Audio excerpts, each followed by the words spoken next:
기타 말고 스트레스를 풀 수 있는 또 다른 방법이 있으신지. 이건 예정이 없던 질문이에요. 저만 잘하면 돼요, 여기서. 안녕하세요. 인하대병원 신경과 박수연입니다. 365일 24시간 동안 뇌를 지키는 신경과의 선두주자이시고 선구자 같은 나정 교수님 모시고 시간을 한번 가져보도록 하겠습니다. 인하대병원 신경과에 있고요. 지금 인천권역 심리혈관 센터장을 맡고 있는 나정호라고 합니다. 권역센터는 언제부터 생긴 건지 한번 여쭤보고 싶습니다. 예전에는 명의를 만나야지 잘 치료를 받는다고 했잖아요. 좋은 의사를 만나는 게 중요했는데 뇌졸중 같은 경우는 우리나라에서 사망 원인도 1, 2위를 다투는 질환이고 반신마비가 된다거나 실어증이나 치매처럼 후유증이 심각한 질환이고 그러다 보니까 뇌졸중은 더 이상 개인에게 맡기지 않고 국가적으로 관리하는 대상이 됐어요. 근데 수도권은 워낙 큰 병원들이 많다 보니까 수도권을 제외한 광역 단체별로 권역센터를 지정해서 운영을 하고 있고요. 그게 대략 2009년부터 시작해서 권역센터를 지정하게 됐는데 우리 인하대병원은 2013년부터 10년째 운영을 하고 있습니다. 권역센터가 있으면 신경과만 있는 게 아니라 여러 가지 과가 있다고 들었거든요. 어떤 과들이 포함이 되어 있는지. 병원마다 다른데 첫 번째가 사실 병원이 아니라 119 구급대예요. 뇌졸중 가능성 있는 환자들을 119 구급대원들이 병원으로 빨리 후송을 해줘야 되고 병원에 오면은 CT라든지 그런 뇌 영상을 할 수 있는 장비가 갖춰져 있는 응급실이 있어야 되고 급성으로 이제 환자를 평가하고 진료해서 이제 치료 방침을 정할 수 있는 그 신경외과, 신경과나 이런 데서 하고 이제 영상의학과와 같이 막힌 혈관을 뚫어주기도 하고 치료하고 나면은 마비가 된 후유증 같은 거를 재활 치료를 해야 되기 때문에 뇌졸중 집중치료실이라든지 그런 것들이 다 효과적으로 갖춰져 있는 곳이 바로 센터고 그런 곳으로 가셔야지 적절한 치료를 받을 수 있습니다. 맨 처음에 여기 왔을 때 헬기를 타야 된다라고 말씀하시기도 했었는데 실제로 백령도나 이런 도서지역 환자분들도 오실 수 있으신 건가요? 인천 지역이 지역적으로 큰 특징이 한 3가지 정도 있어요. 섬들이 좀 있고 섬에 계신 환자가 발생하는 경우에는 병원으로 빨리 올 방법이 없으니까 헬기 타서 응급으로 오시기도 하고 인천에는 큰 공항이 있잖아요. 하루에도 몇만 명의 승객들이 오는데 비행기 안에서 발생하거나 공항에서 발생하는 뇌졸중이 많고 외국인들이 급하게 생기는 경우 우리 병원으로 많이 오게 되고 그다음에 또 인천 지역에 상대적으로 유동 인구가 많아요. 그게 뭘 뜻하냐면 건강관리 지표가 잘 유지되는 편은 아니에요. 그래서 뇌졸중에 굉장히 취약한 편이고 그런 거를 우리가 배를 타고 가서 캠페인도 하고 건강 강좌 같은 것도 많이 하고 다음 달에 내 백령도를 가야 되는데 저도 이제 여기 온 지 한 3년 정도 됐었는데 벌써 그렇게 됐나요? 네, 벌써 그렇게 됐더라고요. 응급실로 외국인 환자들이 많이 오시더라고요. 영어가 필수가 돼야 되는데 나정 교수님 원래 영어 잘하시거든요. 영어만 하면 될 줄 알았더니 요즘은 러시아에서도 많이 오시고요.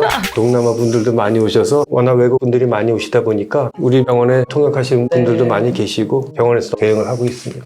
센터를 유지를 하려면 여러 선생님들이 같이 해야지 되는데 다른 센터가 꾸려질 때 팁이나 이런 것들이 있으신지. 우리나라는 건강보험이 잘 돼 있어서 자기가 원하는 병원에 가서 진료를 받을 수 있죠. 하지만 뇌졸중이라는 거는 모든 병원이 24시간 365일 진료를 할 수 있는 건 아니잖아요. 뇌졸중 환자들은 최적의 진료를 받으려면 뇌졸중 전문 치료식을 갖추고 있는 뇌졸중 센터로 가서 치료를 받는 것이 적절한데 그거를 환자 본인이 다 알기는 어려워요. 그렇죠. 119 구급대원들도 그렇고 환자나 보호자들도 그렇고 뇌졸중의 크게 5대 증상 같은 걸 많이 알려드려서 한쪽 팔다리가 마비된다거나 언어나 의식장애가 있다거나 걸음을 못 걷게 되는 어지러움이 있다거나 갑자기 심한 두통이 있다거나 갑자기 물체가 둘로 보이거나 한쪽 시야가 안 보인다거나 그런 시각 증상이 있으면 환자도 그렇고 구급대원들도 그렇고 가급적이면 뇌졸중 센터가 있는 곳으로 가야지 최적의 치료를 받을 수가 있어요. 그게 굉장히 중요합니다. 이런 것들을 좀 더 많이 우리가 알려드려야 되고 그런 게 왔을 때 우리가 대응하기 위해서 이렇게 365, 24시간 동안 교수님들이 병원을 지키면서 구멍이 나지 않도록 인력이 갖춰져야지 지속 가능하게 유지가 될 수 있다고 생각해요.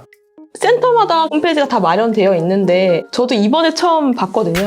혹시 환자들이 이런 영상을 보시고 난 센터를 어디 가야겠다라고 했을 때 쉽게 찾을 수 있는 방법이 있을까요? 뇌졸중 학회 홈페이지에 보면은 각 지역별로 전문 치료실을 갖고 있는 뇌졸중 센터 지도가 있어요. 그걸 보면은 찾을 수도 있고 사실은 뭐 119 구급대를 불러서 가장 빨리 갈 수 있는 뇌졸중 센터로 갔으면 좋겠습니다 하면은 제일 효과적인 방법인데 그리고 요즘은 아무래도 유튜브 채널도 하고 있고 인스타, 페이스북 가능한 SNS는 다 활용해서 통합을 해서 하고 있습니다.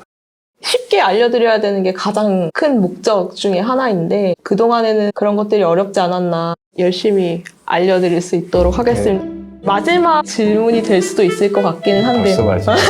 뇌졸중 환자 또는 보호자들에게 해주고 싶으신 말씀이 있으시다면 일단 예방이 제일 중요하니까 평소에 자기 건강관리를 하는데 특별한 게 아니라 고혈압, 당뇨, 고지혈증, 흡연, 심장 질환 같은 거 미리미리 체크해서 관리를 한다고 하면은 일반적으로 90%의 뇌졸중 예방이 가능하거든요. 암을 우리가 줄일 수는 있지만 90% 이상 줄이진 못해요. 타고난 것도 있기 때문에. 하지만 뇌졸중은 자기가 의지를 갖고 있으면 90% 이상 예방이 가능합니다. 평소에 예방이 제일 중요하고요. 그럼에도 불구하고 본인이나 가까운 사람이 걸렸을 때는 5가지 증상이 있잖아요. 그럴 때는 골든타임을 놓치지 않고 뇌졸중 센터가 있는 병원을 빨리 와야 된다. 그러려면 증상 자체를 잘 알고 있어야 되고, 뇌졸중은 큰 특징이 뭐냐면 원인이 그대로 지속되어 있는 한은 그냥 놔두면 거의 재발한다고 봐야 돼요. 담배를 다시 핀다거나 아니면 건강관리가 안 돼서 재입원하는 경우가 상당히 많은데, 재발하지 않도록 노력하고 나중에 이제 후유증이 남는 경우가 많잖아요. 후유 증상이 있다 하더라도 처음 몇 달 동안 재활 치료를 열심히 해야지 그 후유증을 최소화할 수 있어요. 한번 죽은 뇌는 다시 살아날 수는 없지만 죽은 뇌의 주변 뇌 조직이 다시 그 기능을 떠안아서 활성화가 돼야 되는데, 자꾸 재활 운동을 의지를 가지고 해야지 그 뇌가 활성화돼서 잃었던 기능을 찾을 수가 있거든요. 후유증이 있다 하더라도 상심하지 말고 끝까지 노력을 해서 재활 치료해야지. 처음 몇 달 동안이 중요하니까. 다시 한번 강조드리면은 평소 예방 중요하고요. 증상 있으면 골든타임 놓치지 않고 빨리 뇌졸중 센터에 있는 곳으로 오셔야 되고, 재발하지 않도록 주의하고 그다음에 재활 치료도 열심히 하셔야 된다. 이 3가지가 항상 드리는 말씀입니다. 좋은 말씀 감사드립니다. 뇌졸중이 생기고 난 다음에 어떻게 해야 될지에 대해서 잘 모르시고, 그 다음에 증상이 무엇인지에 대해서 잘 모르시는 분들이 되게 많았는데 정리를 해주신 시간이었던 것 같아요. 그래서 여기까지 마무리를 하고 하나의 미션이 나왔습니다. 구독, 좋아요를 네. 구독, 좋아요 눌러주세요. 2부에서는 뇌졸중 증상, 뇌졸중을 어떻게 치료할지에 대해서 추가적으로 말씀드릴 수 있는 시간을 갖도록 하겠습니다. 시청해주셔서 감사합니다.